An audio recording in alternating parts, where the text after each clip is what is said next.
Assalamualaikum warahmatullahi wabarakatuh.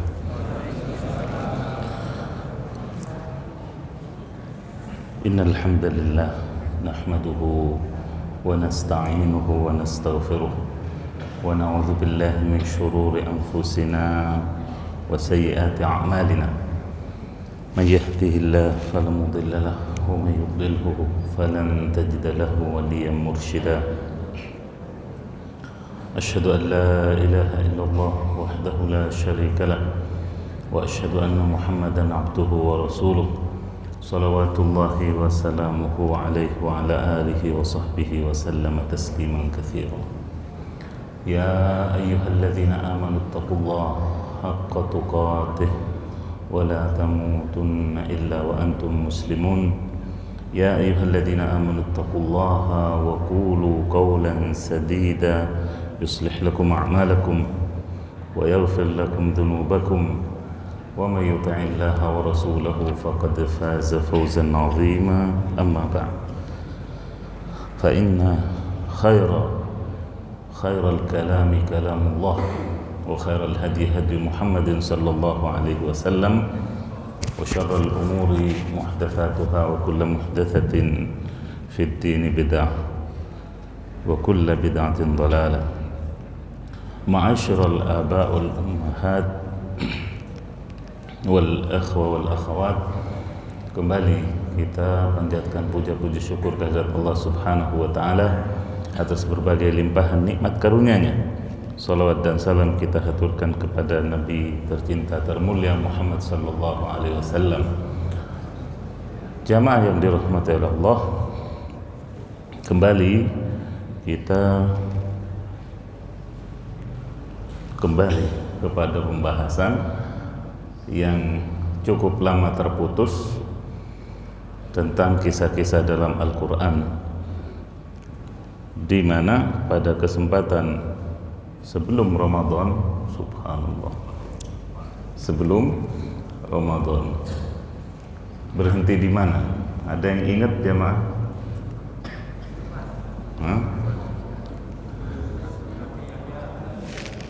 Nabi Yahya. Ahsan. Nabi Yahya belum tuntas. Sayyidah Maryam juga belum tuntas. Nabi Isa apalagi. Karena pada 2 atau 3 pertemuan saya membahas dengan sedikit detail tentang tokoh-tokoh tersebut, di mana kisahnya saling bertautan dan sulit untuk dipisahkan satu-satu.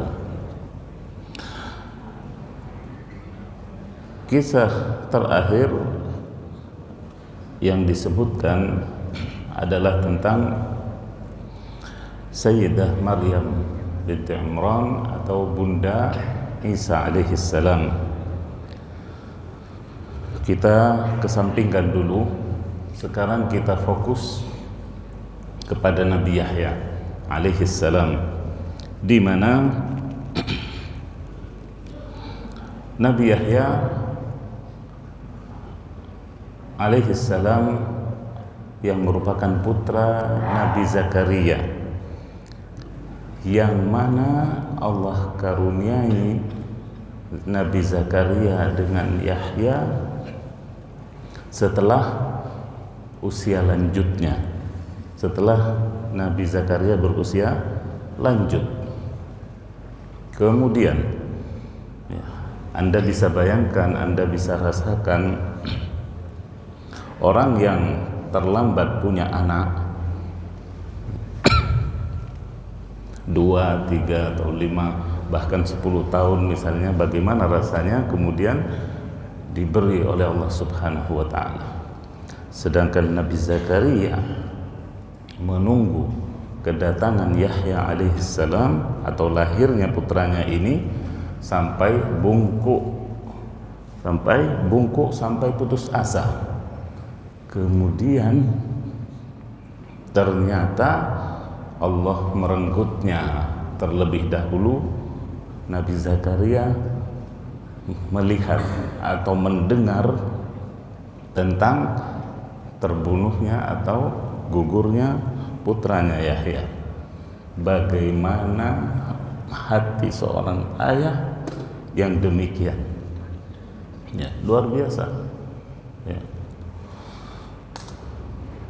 Di antara keistimewaan Nabi Yahya alaihi salam disebutkan oleh Nabi sallallahu alaihi wasallam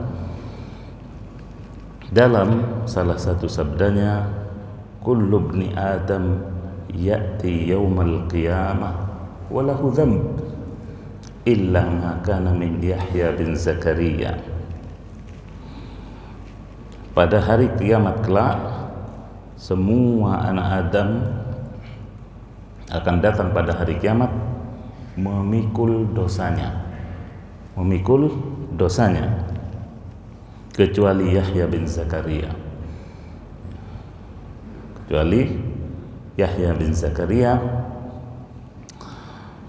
Di mana beliau tewas ataupun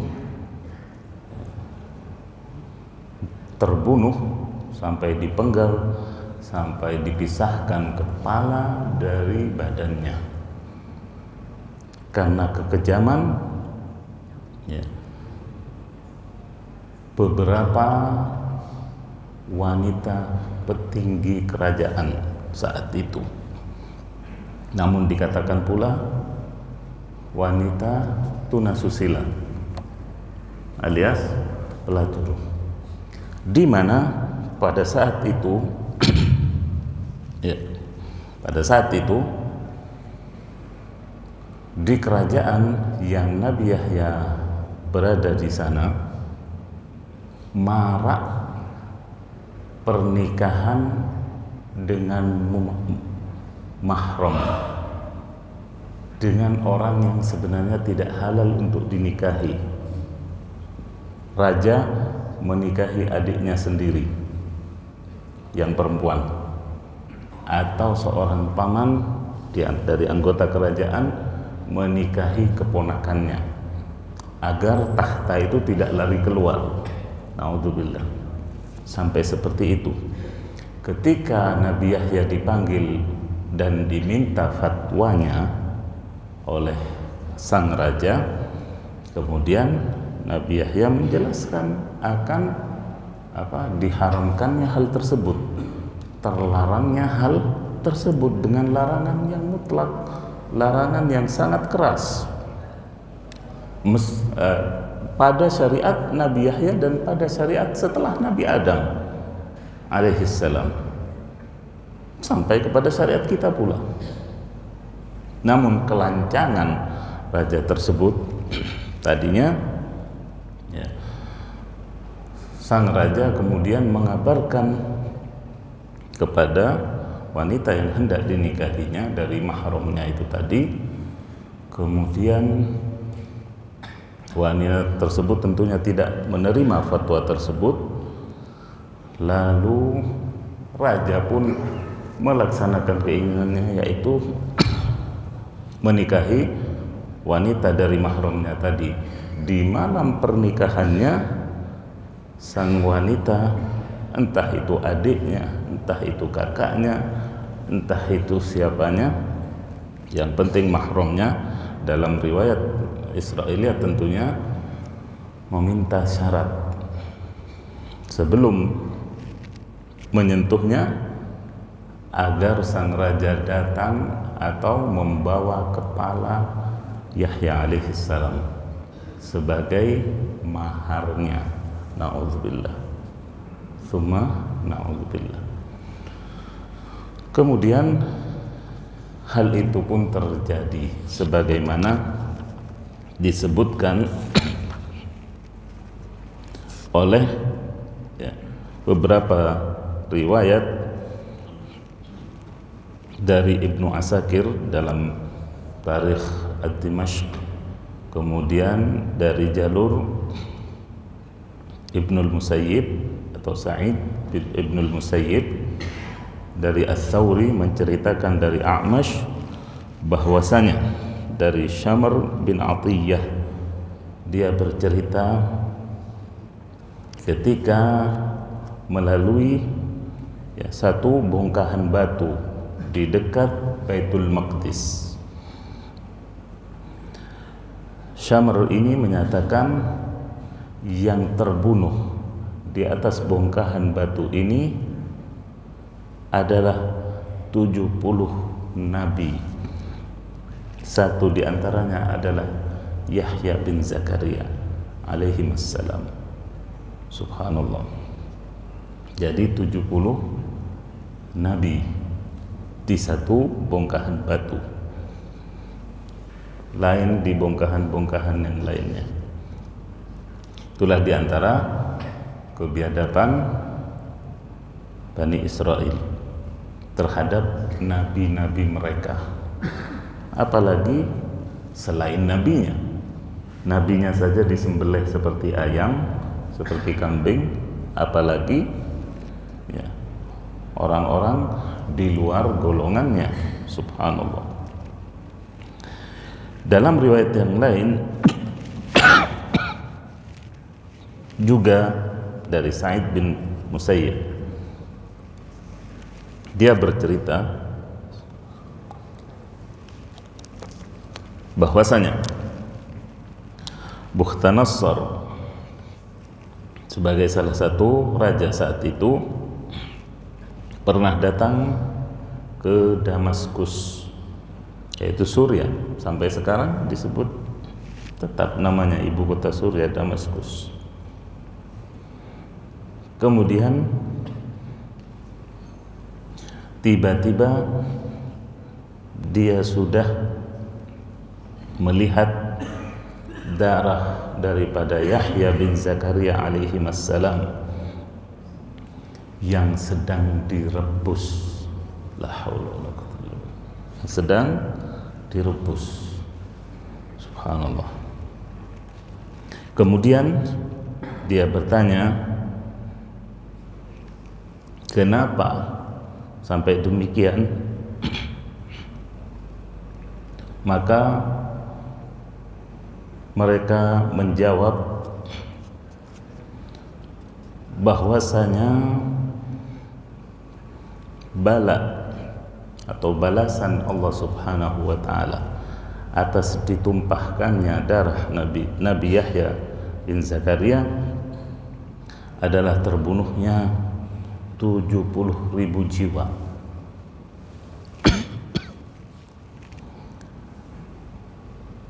Kalau darah para ulama saja dikatakan masmumah atau daging para ulama itu beracun, artinya tidak boleh atau sangat Allah jaga. Lalu bagaimana dengan darah nyawa nabinya? Begitulah Allah Subhanahu wa taala membalas atau yantaqim dari para mujrimin, para durjana.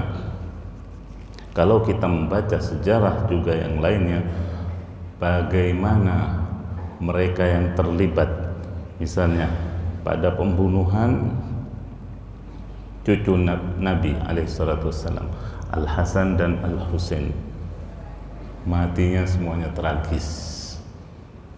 Para orang-orang yang terlibat, yang membunuh Utsman demikian pula. Bagaimana Allah Subhanahu wa taala perlihatkan kepada mereka yang ikut andil sebagai ibrah, sebagai pelajaran ketika Allah Subhanahu wa taala menampakkan kekuasaannya, bagaimana mereka mati dengan cara yang lebih tragis pula. Jamaah yang dirahmati oleh Allah,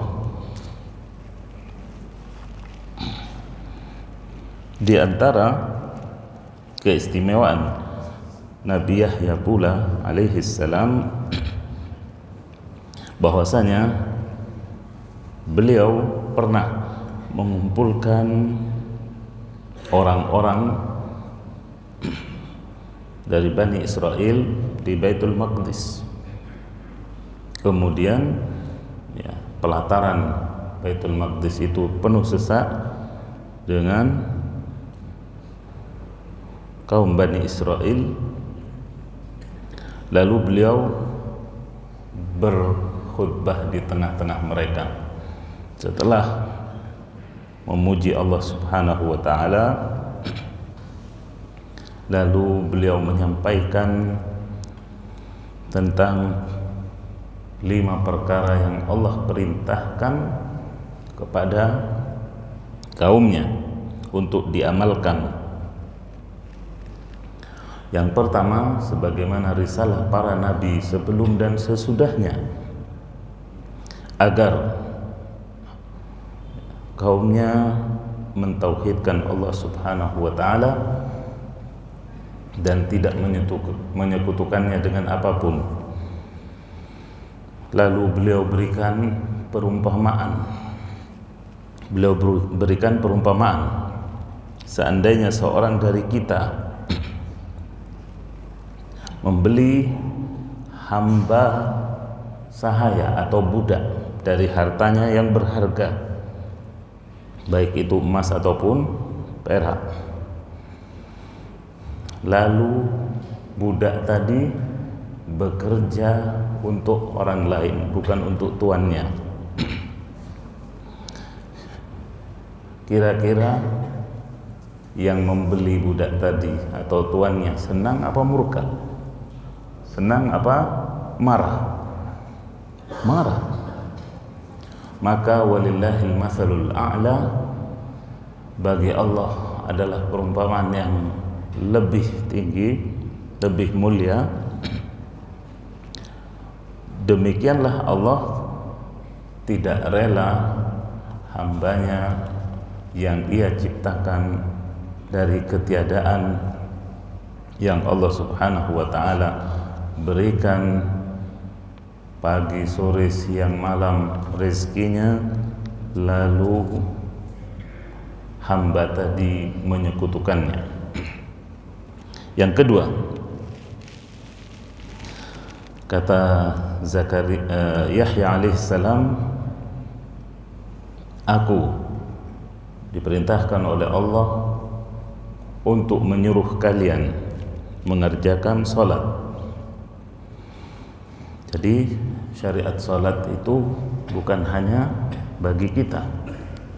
Nabi-nabi sebelum Muhammad SAW pun diperintahkan oleh Allah untuk salat.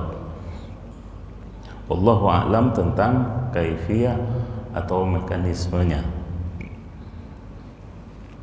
Kemudian, karena kata Yahya alaihissalam, sesungguhnya Allah mengarahkan wajahnya ke arah hambanya itu selama hamba tadi tidak menoleh dalam solatnya. Dan kita dilarang menoleh dalam solat, ya. Dan jika hamba tadi menoleh dalam solatnya, Allah pun tidak melihat solatnya.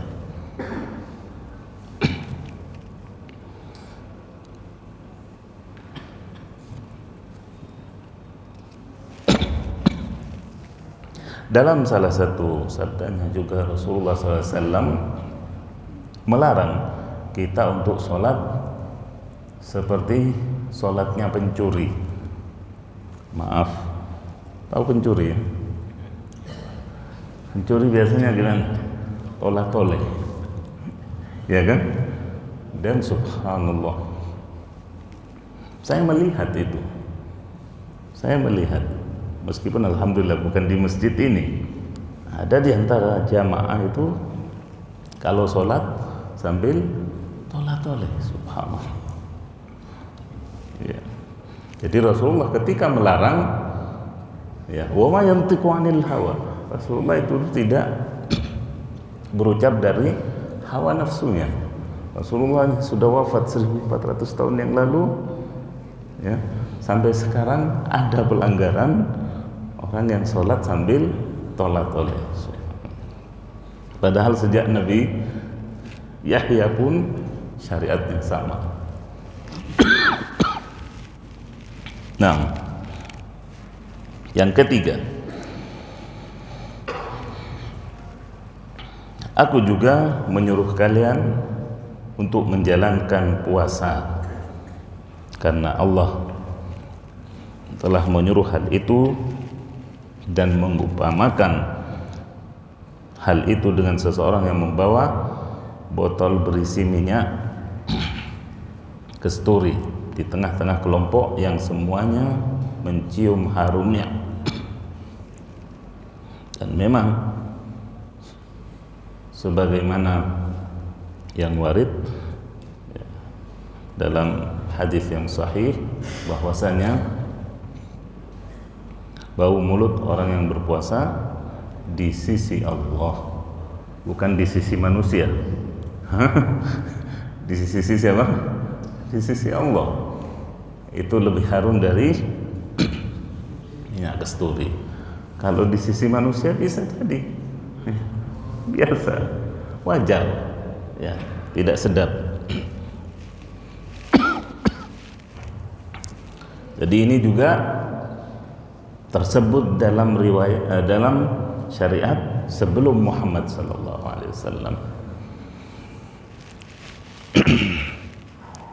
Berikutnya,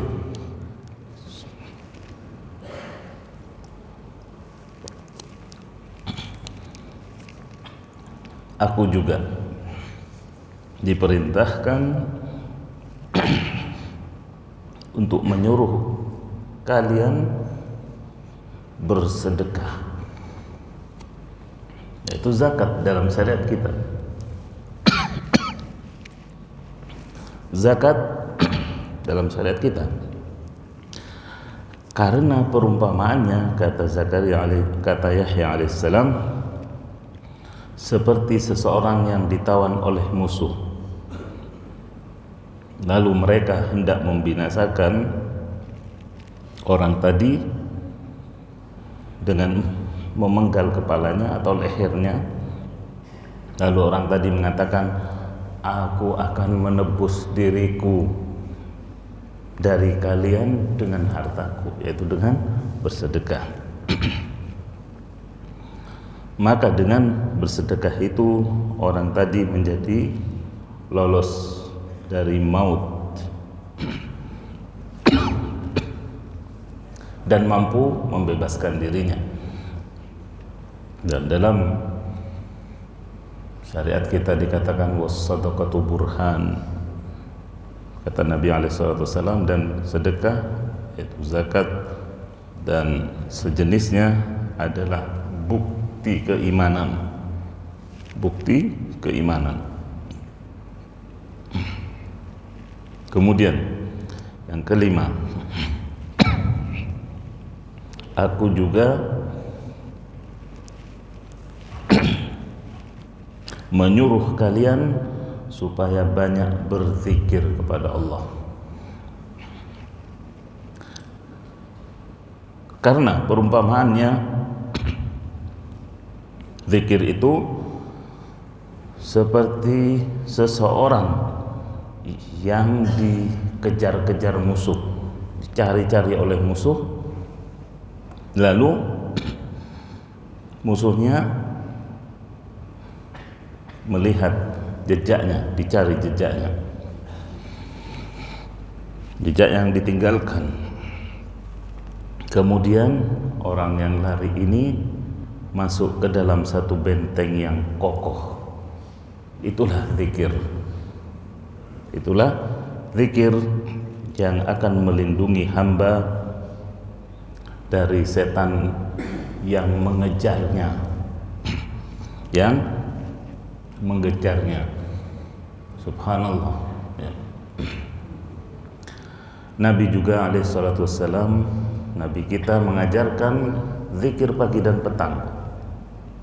Selain zikir sesudah sholat dan zikir-zikir yang lainnya dalam keseharian kita, di mana kalau kita praktekkan, niscaya kita di pandangan setan, bukan di pandangan manusia.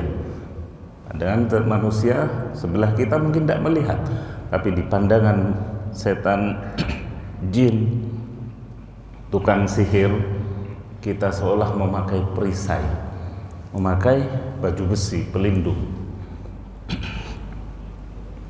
Dan ini ya, dinyatakan sendiri oleh ya, para penyihir, termasuk saya pernah mendapatkan satu klip bagaimana seorang wanita Yahudi yang berprofesi sebagai penyihir, ketika dia hendak menyihir seorang muslim yang istiqomah dengan zikirnya. Dia ungkapkan dalam salah satu wawancara televisi, dia nyatakan, saya seolah-olah membentur ya dinding atau tembok yang sangat kokoh. Ya. Objek yang akan saya jadikan sebagai sihir itu seolah dilindungi oleh cahaya yang berbentuk perisai. Subhanallah. Dan zikir ini adalah satu-satunya ibadah yang abadi. Maksudnya kita di dunia melakukannya dan kelak di surga pun akan tetap melakukannya. Berbeda dengan ibadah yang lain. Tidak ada orang sholat di surga, tidak ada orang puasa di surga, tidak ada. Tempatnya makan minum. Tapi yang ada dari ibadah itu adalah zikir. Yang ada dari ibadah itu adalah zikir. Juga berbicara sedikit tentang zikir ini, bahwasanya ia adalah ibadah yang ringan, namun banyak dari kita lalai melakukannya. Iya. Padahal dapat dilakukan oleh siapapun dan tidak menguras energi. Maaf, orang yang berbaring di rumah sakit pun bisa berzikir. Ya Pak ya, karena lisannya yang bergerak, bukan tubuhnya ataupun bagian dari tubuhnya yang membutuhkan energi ekstra. Tidak, cukup lisannya ya. Namun sekali lagi, mereka yang mendapat taufik, mendapat bimbingan dari Allah lah yang mampu memaksimalkan waktunya untuk ibadah spesial ini, ibadah zikir.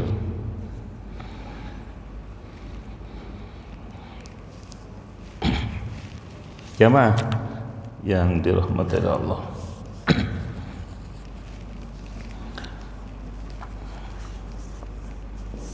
mungkin sampai di sini pembahasan kita tentang Yahya ibnu Zakaria alaihi assalam.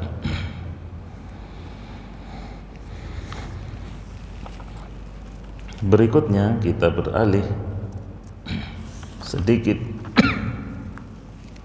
sebagai tambahan dari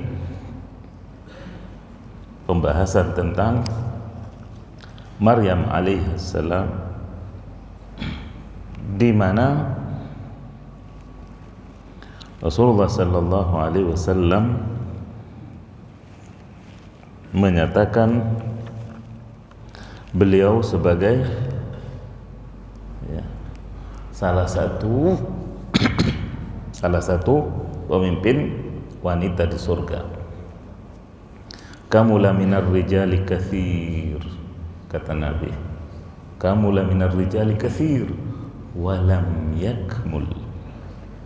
minan nisa'i illa thalath. Laki-laki yang sempurna itu banyak, kata Nabi. Akan tetapi wanita yang sempurna hanya 3 orang. Berarti istri saya, istri antum semua tidak sempurna. Ya, sepakat? Bukan saya yang bilang. Jadi harus sabar ya, harus lapang dada. Maryam bintu Imran yang pertama disebut oleh Nabi alaihi salatu wassalam,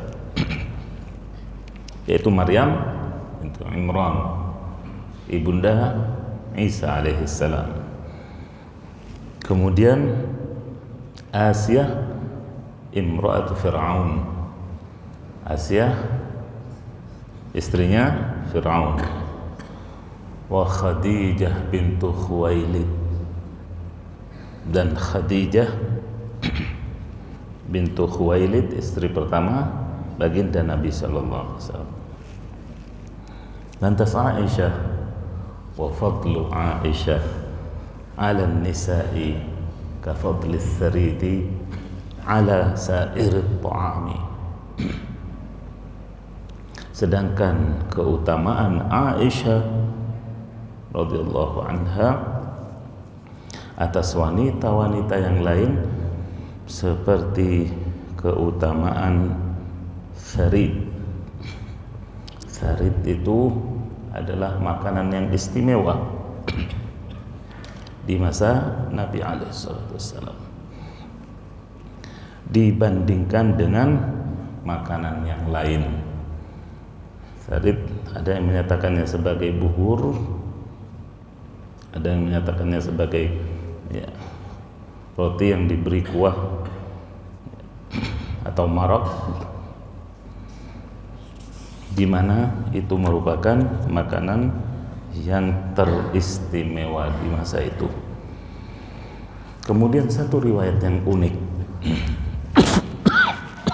satu riwayat yang unik, meskipun para pakar hadis memperselisihkannya, disebutkan oleh Imam At-Tirmidzi rahimahullah dan selain beliau juga, tentang juga Ibnu Katsir dalam tafsirnya. Ibnu Katsir rahimahullah dalam tafsirnya berkenaan dengan surah At-Tahrim ayat kelima. Asa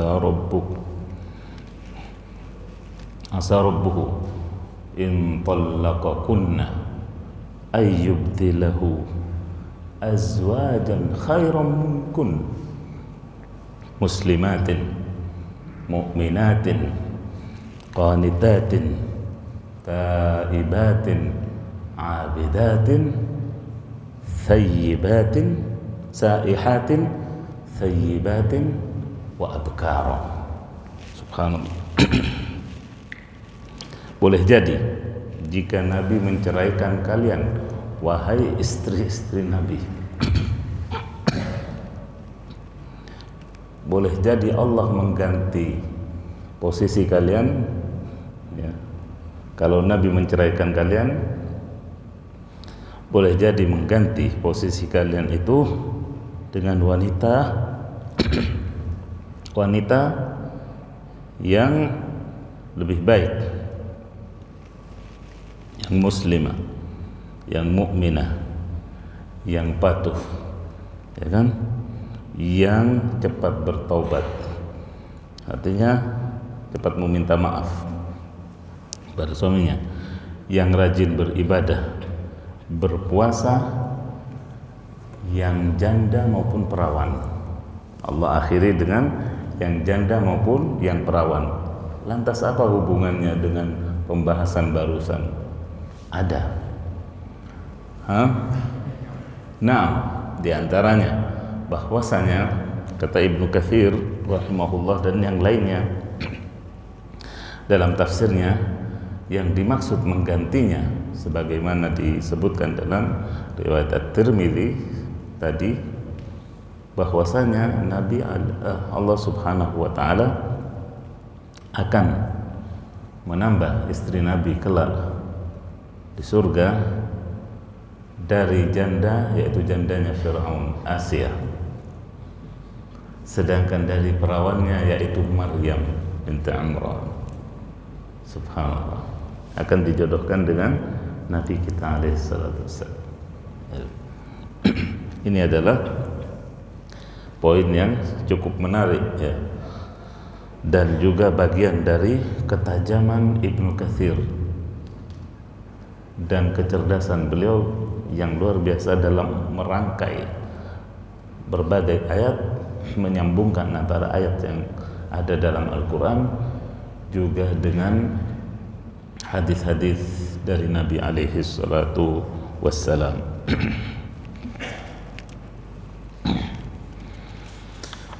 Jamaah yang dirahmati oleh Allah, kemudian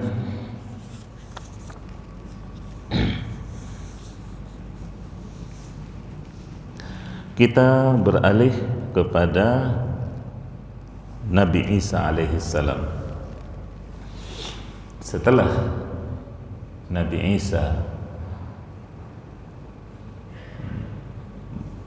mengalami peristiwa besar, keistimewaan yang Allah berikan, yaitu dengan berbicaranya beliau sedang beliau masih dalam buayan atau bayi merah sebagai irhasat. Irhasat itu yaitu mukjizat bagi Nabi, tapi sebelum diangkat menjadi Nabi, itu namanya irhasat, bukan mukjizat. Mukjizat setelah menjadi Nabi dan Rasul, setelah diangkat resmi menjadi Nabi dan Rasul. Sebelum menjadi Nabi dan Rasul adalah irhasat. Dan Nabi kita alaihissalam juga banyak mengalami irhasat, seperti bersalamnya pohon kepada beliau ya, kemudian datangnya juga batu yang bersalam kepada beliau, dan banyak hal, termasuk binatang-binatang ya, unta yang mengeluh pada beliau. Dan ini juga setelah beliau diangkat menjadi Nabi dan Rasul terjadi kembali. Hakikat Isa alaihi salam itu banyak disebutkan dalam Al-Quran, di mana ya, karena keistimewaan beliau inilah kemudian kaumnya menuhankannya ketika beliau Allah takdirkan untuk lahir dari seorang ibu tanpa ayah. Maka ini peristiwa yang luar biasa yang tidak terulang sebelumnya ataupun sesudahnya, tidak terulang. Karena keistimewaan inilah kaum Nasara menyanjung Isa sampai kemudian disejajarkan dengan penciptanya, yaitu Allah Subhanahu wa ta'ala. Dan ini kekeliruan besar, dan ini kekeliruan fatal yang dilakukan oleh kaum Nasrani.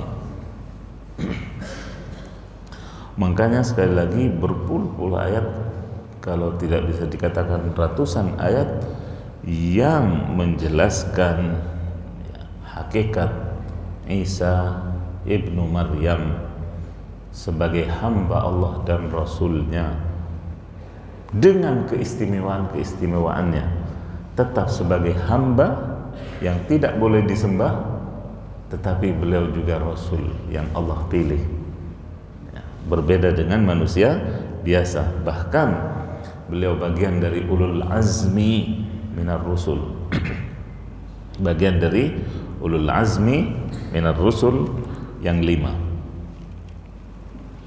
Di antaranya ketika Allah menyatakan,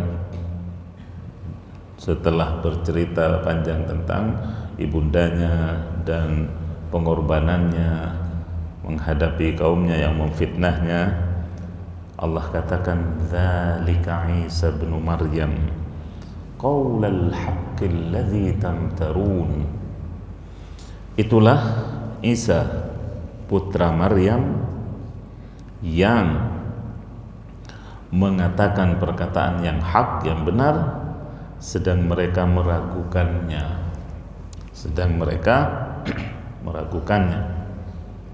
di antara kelompok Yahudi atau ya Bani Israel itu ada yang memfitnahnya. Kalau kaum Nasrani menyanjungnya, kaum Bani Israel atau Yahudi justru menjatuhkannya dengan mengatakan Isa sebagai anak haram, na'udzubillah. Maka nalillah. Kemudian Allah jelaskan, maka nalillahi ayyattakhidha min waladin subhanah. Idza qada amran fa inna ma yaqulu lahu kun fayakun. Tidak layak, tidak patut bagi Allah untuk punya anak. Apa bedanya dengan manusia kalau Allah itu punya anak? Maha suci Dia, Allah Subhanahu wa taala. Ketahuilah, ketika Allah itu menghendaki suatu perkara, tinggal mengucapkan jadi, maka jadilah. Kemudian dalam ayat yang lain pada surah Al-Imran ayat 5, 8 sampai 6, Allah juga menjelaskan, inna mathala Isa 'indallahi kamathali Adam khalaqahu min turabin thumma qala lahu kun fayakun. Penciptaan Isa yang aneh menurut pikiran kalian tanpa ayah itu tidak ada bedanya dengan penciptaan Allah terhadap Adam selaku ayah kalian semua. Kalau Isa masih punya ibu, Adam tanpa ayah, tanpa ibu Allah ciptakan. Ketika Allah menghendaki, Allah menciptakannya dari tanah, kemudian Allah katakan jadi, maka jadilah. Al-haqqu min rabbika fala takum minal mumtarin. Ini adalah kebenaran dari Rabbmu, maka jangan dijadikan bahan perdebatan, jangan diurek-urek, jangan dijadikan bahan debat kusir yang tidak ada ujungnya. Nah, waktu juga yang membatasi kita. Semoga yang sedikit ini bermanfaat. Mohon maaf atas ketidaknyamanannya karena sedikit terganggu suara saya. Namun mudah-mudahan bisa dipahami dan tersampaikan apa yang saya bawakan, dipahami dengan baik. Terima kasih atas perhatiannya. Subhanakallahumma wa bihamdik asyhadu an la ilaha illa anta astaghfiruka wa atubu ilaik. Assalamualaikum warahmatullahi wabarakatuh.